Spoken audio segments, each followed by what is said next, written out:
Listen up, you Muppets! Today we're tackling a staple ingredient that's often butchered, the humble potato. Yeah, you heard me right. We're elevating this blank canvas into 3 ridiculously delicious dishes that'll make you want to sack your microwave and actually cook for once. Get ready for crispy edges, fluffy insides, and explosions of flavor that'll send your taste buds to the bloody moon. We're talking garlic, herbs, cheese, bacon, the lot.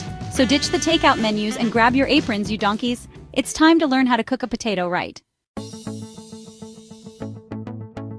First up, we're tackling the classic crispy garlic potatoes with herbs.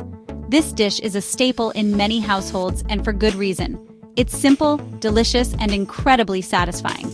But don't let its simplicity fool you. There's an art to getting it just right.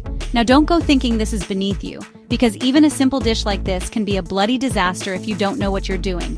Trust me, I've seen it all, from burned, charred messes to soggy, lifeless spuds. But fear not, we're here to make sure you nail it every single time. We're starting with some good quality potatoes, peeled and cut into even chunks. The type of potato you use can make or break this dish. Go for something starchy like russets or Yukon Golds.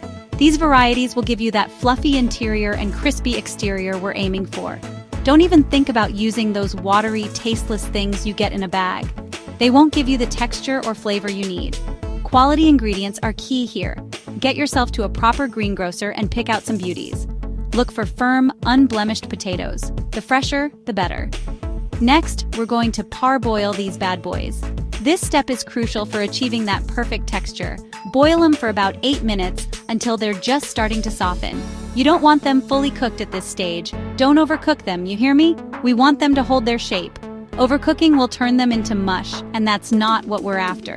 While they're boiling, let's get the flavor going. This is where the magic happens. Crush some garlic, and I mean crush it. Don't just chop it lazily. Crushing releases more of the garlic's natural oils, giving you a more intense flavor. We want that pungent aroma to permeate every single potato. The garlic should be almost paste-like. Chop up some fresh herbs, rosemary, thyme, whatever you fancy. Fresh herbs add a vibrant, aromatic quality that dried herbs just can't match. Just make sure they're fresh, not that dried-up nonsense. Fresh herbs will elevate your dish to a whole new level. Now drain your potatoes and give them a good shake in the colander. This step is essential for creating those rough edges that will crisp up beautifully. This will rough up the edges, which will give us that glorious crispiness we're after. The more surface area, the better. Heat up some olive oil in a large pan. Get it nice and hot. The oil should shimmer but not smoke. Now carefully add your potatoes, making sure they're in a single layer. Crowding the pan will cause them to steam rather than fry. We want them to fry, not steam. This is how we achieve that coveted crispy exterior. Let them sizzle away undisturbed for a few minutes until they start to turn golden brown and crispy. Patience is key here. Then flip them over and do the same to the other side. We want an even crispiness all around. Once they're nice and crispy all over, toss in your garlic and herbs.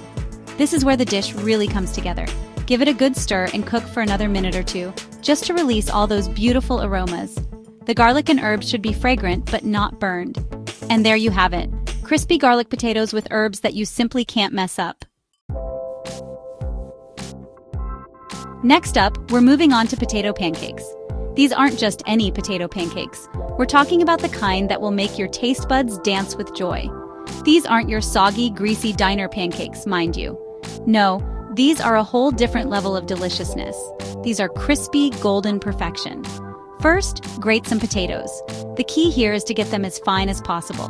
You can use a food processor if you're lazy, but I prefer to do it by hand. There's something satisfying about the manual process. It's more therapeutic that way. Plus, you get a better feel for the texture. Once your potatoes are grated, squeeze out as much liquid as you can. This step is crucial. This is crucial for getting that crispy texture. If you skip this, you'll end up with mushy pancakes. If your pancakes are soggy, you've only got yourself to blame. So take your time with this step. Now crack in a couple of eggs and add some flour. The eggs will help bind everything together. Season generously with salt and pepper. Don't be afraid to add a bit more seasoning than you think you need. Don't be shy with the seasoning. You want these pancakes to have flavor. A well-seasoned batter makes all the difference. Mix everything together until you have a thick batter. The consistency should be just right, not too runny and not too thick. If it's too runny, add a bit more flour. You want the batter to hold together when you fry it. Too thick? A splash of milk will do the trick. Adjusting the consistency is key to perfect pancakes. Heat up some oil in a pan. Again, get it nice and hot. The oil should sizzle when you drop the batter in. Drop spoonfuls of the batter into the hot oil, making sure to flatten them slightly. This helps them cook evenly.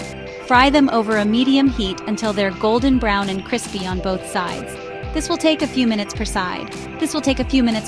So be patient. The wait is worth it for that perfect crunch. Finally, we're finishing with a classic baked potatoes with cheese and bacon. This dish is a crowd pleaser and perfect for any occasion, whether it's a family dinner or a casual get-together with friends. Now, I know what you're thinking. Anyone can bake a potato. But there's a difference between a regular baked potato and one that's truly exceptional. But can you bake it to fluffy perfection? The key is in the details and the timing. Start by washing your potatoes and pricking them all over with a fork. This step is crucial as it allows the steam to escape during baking. This will allow steam to escape and prevent them from exploding in your oven. Trust me, you don't want to skip this step. Rub them with a little olive oil and sprinkle with salt. This not only adds flavor but also helps to crisp up the skin. Then, wrap them individually in foil and bake them in a preheated oven at 400 degrees Fahrenheit for about an hour. This ensures they cook evenly and stay moist inside. While your potatoes are baking, cook up some bacon.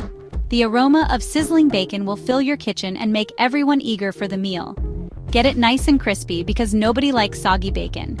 Crispy bacon adds a delightful crunch to your baked potatoes. Once your potatoes are cooked through, remove them from the oven and let them cool slightly. This makes them easier to handle.